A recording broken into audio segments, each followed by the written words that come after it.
Shalom teman-teman, saat ini saya bersyukur berada di tempat ini dan bukan kebetulan kalau saya bisa berjumpa dengan hambanya Pastor Tony Subiantono.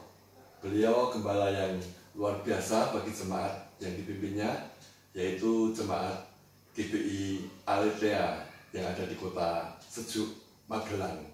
Nah, saya akan berbincang-bincang sebentar dengan Pastor Tony. Kebetulan sekali saya mampir di tempat beliau ini karena mendapat informasi bahwa hari-hari ini Gereja GBI Aletheia Magelang akan merayakan anniversary-nya yang ke-25 tahun. 25 tahun Chosen Coward, yang akan diselenggarakan di bulan Juli ini. Terima kasih, Pastor Tony. Ya, makasih kunjungannya. Tanpa janjian, ya. Jadi saya spontan aja, spekulasi. Nah, kalau ketemu ya puji Tuhan, tidak pun haleluya, tapi ya bisa ketemu puji Tuhan. Nah, senang sekali Pastor Tony bisa berjumpa ini untuk mungkin sharing-sharing sebentar tentang kilas balik perjalanan jemaat GBI Aletheia sejak dirintis ya 25 tahun lalu kurang lebih sampai bisa menjadi seperti sekarang ini. Tentu ada campur tangan penyertaan Tuhan yang luar biasa. Mungkin Pastor Tony bisa sharingkan sedikit bagaimana perjalanan awal perintisan jemaat di Magelang ini. Monggo. Oke, ya shalom semuanya. Saya cerita sedikit tentang perjalanan gereja ini. Saya masuk kota Magelang tahun 97 itu bukan sebagai pendeta. Saya diutus perusahaan untuk menempati posisi marketing manager di Suzuki Mobil karena bos dari Jogja buka cabang di Magelang. Nah, saya di Magelang tidak punya teman, tidak punya saudara. Jadi saya sempat kalau kerja pulang langsung balik ke Jogja ya. Jadi karena di sini nggak ada teman, nggak ada saudara, belum menikah. Masih melaju ya, Magelang Jogja. Sebenarnya dikasih rumah kontrakan sama bos, tapi saya tidak tempati karena lebih nyaman. Teman-teman kan komunitas banyak di Jogja, jadi saya rela pulang balik ya demi untuk ketemu teman-teman. Waktu itu kan belum nikah kok. Ya karena cuma begitu saya di sini lama-lama setahun juga capek juga pulang balik. Jadi saya memutuskan karena saya dulu di Jogja juga dilatih untuk melayani persekutuan doa dan sebagainya. Saya juga melayani di penggembalaan Pak Ishak Sugianto, Aletheia Jogja. Maka ada dorongan untuk cari komunitas. Nah, kalau saya tidak punya saudara, tidak punya keluarga, saya harus menciptakan komunitas itu. Maka beberapa orang-orang pembeli mobil suka saya bujukin, yuk mampir ke tempat kontrakan yang sepi, nggak ada apa-apa, nggak ada mebel, nggak ada keluarga ya. Akhirnya mereka menemani. Kadang saya kumpulkan setiap Kamis malam untuk ngobrol-ngobrol, fellowship gitu ya. Ya, fellowship. Nah, lama-lama saya masukkan yuk doa sambil mereka sharing, dan akhirnya komunitas ini makin lama makin banyak kok. Awalnya waktu itu kira-kira berapa orang yang hadir di komunitas? Mulainya sih dengan 8 orang. 8 orang. 8 orang ya. Jadi terus lama-lama makin berkembang. Nah, ternyata ya inilah Tuhan tuntun. Akhirnya tanggal 21 Juli Juli tahun 2000 ya. Terus ditetapkan menjadi kita memulai membuka gereja jemaat karena dorongan Bapak Gembala Pak Ishak Sugianto yang ngomong sudahlah buka saja daripada tiap minggu kebaktian di Jogja gitu. 21 Juli tahun 2000 ya? Iya. 25 tahun yang lalu. Ya. Awalnya tempat ibadahnya setelah itu di mana nih Pak Pastor Tony? Ya. Apakah di tempat ini? Ya, kita awalnya kita dipinjami oleh salah seorang yang ada di persekutuan itu, meminjamkan salah satu rumahnya yang kosong, satu ruangan di setting untuk ibadah. Bahkan 8 orang itu menyediakan fasilitas ya kan, untuk beli kursi, beli alat musik, sound system dan sebagainya, walaupun belum ada yang main. Ya. Surprise-nya disediakan mereka. Ya. Ya. Terus mengalami pertumbuhan setelah tahun keberapa ini? Pertumbuhan yang signifikan. Nah, ini dia. Di Magelang ini. Nah, ini satu hal yang memang pertanyaan yang saya memang ini paling inti menurut saya, karena sampai 4 tahun kemudian kami hidup dalam perintisan yang dalam tanda petik nyaman kok. Karena saya perintisan tapi saya tidak pernah pusing tentang ya kan, yang banyak teman-teman hamba Tuhan bingung tentang dana, tentang apa ya, saya hampir tidak pusing loh, karena semua disediakan, bahkan kebutuhan saya pribadi pun disediakan oleh mereka. Tapi saya sadar tahun 2004 ya, 2004 kami mengalami proses, kami berpisah dengan 10 orang ini, jadi akhirnya jadi 10 kok, jadi karena ada satu keluarga bergabung. Nah, mereka menjadi elders ceritanya, pendukung gereja saya, bukan hanya secara dana tapi secara juga organisasi. Mungkin gereja menyebutnya majelis gitu lah. Ya, tua-tua ya. Kita menyebutnya elders, tua-tua.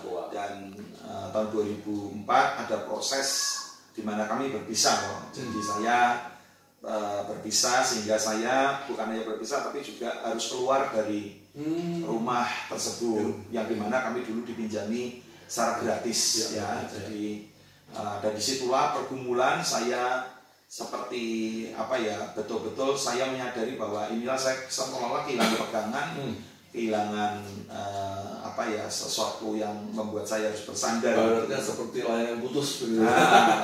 Saya jadi merasa gimana mau sewa ruko, tidak punya duit, akhirnya kami cari tempat ibadah. Waktu itu jemaat sudah mulai bertumbuh sih, sekitar 30-an lah, 30-an orang. Nah, tapi puji Tuhan jemaat masih ngikut saya. Tapi kan awal-awal saya tidak berani membebankan banyak. Jadi saya mencari tempat untuk mereka beribadah ya, dan dengan uang saya yang ada, saya bisa sewa restoran per 2 jam. Di restoran ya? Kami di restoran di per 2 jam, kita nyewa 2 jam, besok minggu 2 jam nyewa lagi. Karena kita memang nggak punya dana. Nah, dari situlah yang tadi kau tanyakan, di mana titik baliknya. Justru saya merasa di titik terendah saya, disitulah tingkat tertinggi dari apa yang saya alami. Karena orang Magelang pada waktu itu, beberapa orang akhirnya hadir di ibadah kita, ya lebih dari 60 atau 70 waktu itu di restoran. Nah, kenapa ya? Mungkin karena awal-awalnya sih mereka ini mungkin ada yang kepo ya, pengen ada apa toh, pengen ngerti, pengen dengar ceritanya gitu ya. Akhirnya mereka pengen datang, tapi akhirnya mereka menjadi jemaat-jemaat yang menambah-nambahkan. Nah, jadi sejak 2004 yang saya pikir itulah titik terendah saya, justru saya melihat mengalami pertumbuhan yang tadi bertanya. Breakthrough-nya terjadi menurut saya di tahun 2004 ketika saya di titik terendah gitu. Ibadah di restoran itu berlangsung berapa lama itu, Pastor Tony? Sekitar 1 tahun. Nah, setelah dari restoran itu terus setiap tahun kami ada berkat untuk menyewa ruko. 2005 berarti ya? Menyewa ruko di daerah Mertoyudan, di belakang Family Semalayan. Kami nyewa ruko yang pikirnya kami tidak perlu bongkar pasang. Kalau di restoran kan masang, selesai dibongkar alatnya dan sebagainya. Nah, akhirnya kami sewa ruko di situ ya. Terus kami butuh tempat yang lebih luas karena rukonya cuma lebar 5 meter. Dan akhirnya kami pindah ke Jalan Senopati. Itu sebuah ruko tapi di belakangnya ada rumah, jadi lebih bisa untuk kantor, bisa untuk dan sebagainya. Dan kami 6 tahun di situ. Baru di tempat ini tahun 2014. Perjalanannya penuh lika-liku, tapi ada campur tangan Tuhan yang nyata bagi pelayanan Pastor Tony dan keluarga. Nah, sekarang setelah 25 tahun berjalan, apa yang Pastor Tony rasakan ini? Setelah menjadi gembala yang tanda petik maaf kata saya bilang sukses seperti sekarang ini dengan berapa ratus jemaat kan? Ya, hampir 500. Hampir 500. Ya. Apa yang Pastor Tony rasakan? Ya, rasanya sih kadang terharu juga melihat di sini. Saya sih merasa begini, bahwa kebergantungan dengan Tuhan itu yang paling utama. Ya, ketika saya mengandalkan manusia, saya sadar bahwa saat itulah saya pelayanan, tapi saya banyak mengandalkan manusia. Tanpa sadar hati saya mulai berpaut pada manusia. Nah, Tuhan nggak ingin itu ya. Jadi yang terjadi adalah intinya saya diambil sandaran saya supaya saya bersandar penuh sama Tuhan ya. Dan sekarang ya sudah saya serahkan sama Tuhan.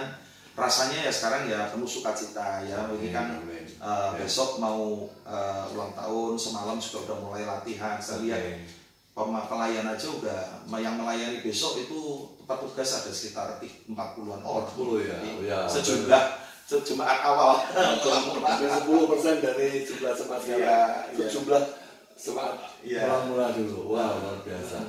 Kalau komposisi jemaat sekarang Pastor Tony, kalau dilihat dari usia maupun background apakah lebih banyak youth, teens, pelajar, mahasiswa, atau yang sudah dewasa muda, keluarga muda, sampai yang senior? Kalau komposisi dari lebih kurang 500 jemaat sekarang. Komposisi banyak ke keluarga muda, keluarga muda. Youth tidak terlalu banyak, mungkin sekitar 10%, karena mungkin di sini krisis anak-anak muda ya, karena kota kecil banyak yang lulus keluar SMA pasti keluar, jadi itu kesulitannya.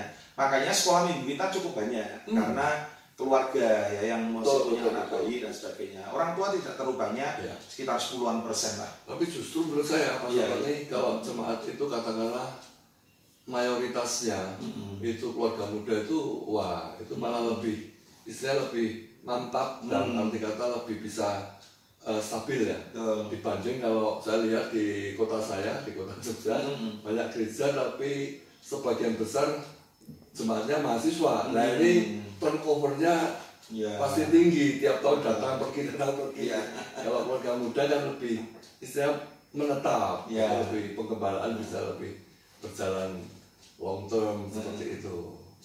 Ya.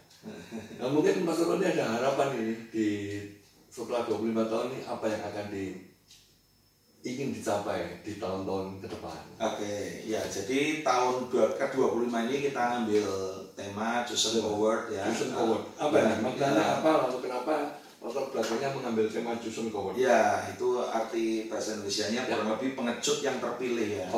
Jadi saya merasa bahwa awal-awal pilihan pun saya sebenarnya banyak lari dari panggilan. Jadi seperti saya contohkan di Chosen Award ini kan khotbah saya nanti adalah bicara tentang Gideon.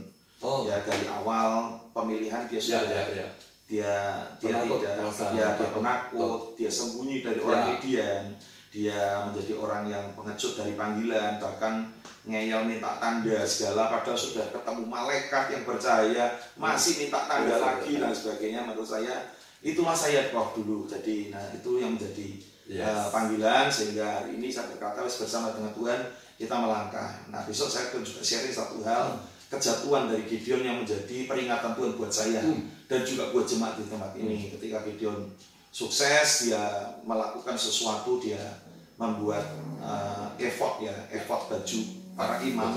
Nah dia mengumpulkan dari orang Israel, orang-orang yang dikalahkan, emas-emas, dan dia buat menjadi efod emas. Nah dia taruh itu efod di tempat dia di Sikem. Padahal efod itu adalah baju imam, dan pada waktu itu rumah Tuhan, Bait Allah hanya ada di Silo.